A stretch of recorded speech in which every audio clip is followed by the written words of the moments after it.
बच्चों आज हमारा विषय है जल कि जल का उपयोग हमारे जीवन में किस तरीके से किया जाता है और किस तरीके का जल हमारे लिए उपयोगी होता है। जल की जब हम बात करते हैं सबसे पहले इसका संगठन जैसे ये हाइड्रोजन के 2 परमाणु और ऑक्सीजन का 1 परमाणु इसमें होता है। इसलिए इसका सूत्र बन जाता है H2O, यानी कि हाइड्रोजन के इसमें 2 परमाणु होते हैं और ऑक्सीजन का इसमें 1 परमाणु होता है, इसलिए H2O ये है। अब जब शुद्ध जल की जब हम बात करते हैं, हमें पता है कि शुद्ध जल स्वादहीन, रंगहीन और गंधहीन होता है, यानी कि शुद्ध जल में किसी भी तरीके का स्वाद नहीं पाया जाता है। ये स्वादहीन होता है, इसमें कोई स्वाद नहीं होता है। इसके बाद जब इसके गंध की बात करते हैं तो इसमें कोई गंध भी नहीं होता है, तभी जो जल हम ग्रहण करते हैं उस जल को शुद्ध माना जाएगा। अब ये होता है रंगहीन मतलब किसी भी तरीके का रंग इसमें नहीं होता है, इसलिए इसे हम शुद्ध जल की श्रेणी देते हैं या फिर शुद्ध जल इसे माना जाता है। इसमें कोई गंध नहीं होती है और कोई इसका रंग भी नहीं होता है। जैसे हम विभिन्न स्थानों की बात करते हैं तो हमें लगता है कि उन स्थानों का जो जल है वो विभिन्न प्रकार के स्वाद लिए हुए होते हैं। जैसे कि मैदानी क्षेत्रों के या फिर पहाड़ी क्षेत्रों के जल की बात करते हैं तो हमें पहाड़ी क्षेत्रों के जो जल है वो पीने में बहुत स्वादिष्ट लगता है, लेकिन जो चूना युक्त पेय जल होता है वो हमें स्वादिष्ट नहीं लगता है। तो इस तरीके से हम कह सकते हैं कि जिस जल में कोई स्वाद नहीं होता है वो जल ही हमें स्वादिष्ट लगता है, और उस जल में ना ही कोई गंध होती है ना ही कोई रंग होता है। तो ये जल हमारे पीने के लिए सुरक्षित होता है और ये शुद्ध जल माना जाता है। इस तरीके से जो शरीर के लिए उपयोगी है, सिर्फ पीने के लिए ही नहीं, जल का उपयोग विभिन्न प्रकार से किया जाता है। जैसे मूल रूप से जल का उपयोग हम सोचते हैं कि जब हमें प्यास लगती है तब हम जल का उपयोग करते हैं, लेकिन जब हम किसी प्रकार के भोज्य पदार्थ खाते हैं तो उसमें विभिन्न मात्रा में जल पाया जाता है। उस भोज्य पदार्थ में भी या फिर भोजन पदार्थों को पकाने के लिए भी जल की मात्रा की आवश्यकता होती है।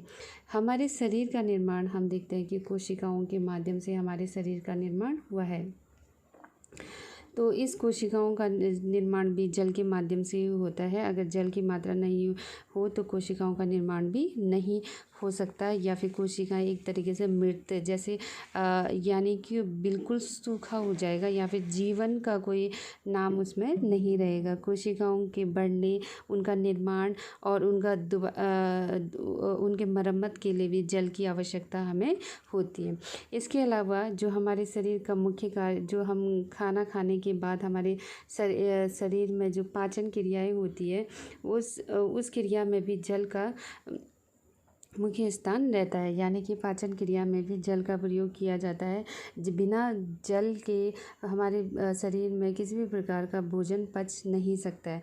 पाचन के साथ साथ जो शोषण होता है, यानी कि हमारे शरीर द्वारा आत्मसात किया जाता है, जिस भोज्य पदार्थ के कुछ पोषक तत्वों को हमारे शरीर के द्वारा आत्मसात किया जाता है उसको शोषण या पोषण कहा जाता है। तो इसके लिए भी हमें जल की आवश्यकता होती है। जल के माध्यम से ही हमारे शरीर को शोषण या फिर पोषण मिलता है। हमारे शरीर के द्वारा जो पोषक तत्वों का शोषण कर लिया जाता है और हमारे शरीर के अंदर वो जाता है।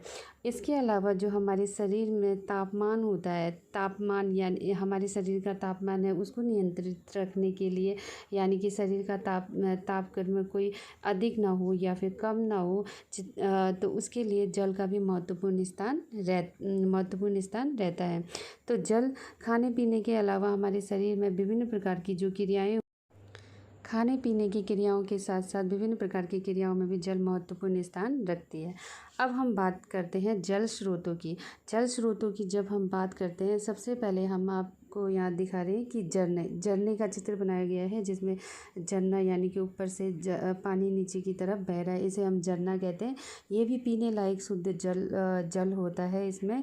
तो झरना भी जल प्राप्ति का मुख्य स्रोत माना जाता है। कुआं, कुछ बच्चों ने, आप लोगों ने देखा होगा या फिर सामने नहीं देखा होगा तो टीवी में या फिर कोई पिक्चरों में देखा होगा आपने, भी कुआं भी एक माध्यम है जल को निकालने का या फिर जल की प्राप्ति करने का। आजकल का जो जल प्राप्ति का जो मुख्य साधन है तो वो है नल। नल के माध्यम आप लोग देखते हो कि आपके किचन में, लैट्रिन, बाथरूम हर जगह पे नल लगा रहता है, तो उसके माध्यम से ही हमारे घर में जल की प्राप्ति होती है। अब आती है तालाब की अब आता है तालाब यानी कि ऐसा स्थान जहाँ पर विभिन्न मात्रा में या फिर अधिक मात्रा में या कम मात्रा में पानी इकट्ठा हो जाता है, उसको हम तालाब कहते हैं। तो तालाब से प्राप्त होने वाला जल भी पीने योग्य हो सकता है। तो इसके अलावा जो बारिश का पानी है, बारिश का जल है, आपने बच्चों देखा होगा, बरसात का मौसम भी है आजकल, तो बरसात का पानी भी सुरक्षित रहता है पीने के लिए। तो बरसात का पानी भी ये जल की प्राप्ति का मुख्य स्रोत है। अब पहाड़ों में आप लोगों ने देखा, जो पहाड़ी बच्चे हैं हमारे, उन्होंने नदियाँ हर किसी ने देखी है, ये भी जो जल की प्राप्ति का मुख्य स्रोत है, जिसके माध्यम से हमें जल की प्राप्ति होती है। और जल की प्राप्ति के बाद हम इस जल को विभिन्न प्रकार के कामों में, अपने पीने के लिए, भोजन के लिए विभिन्न प्रकार के प्रयोग में लाते हैं।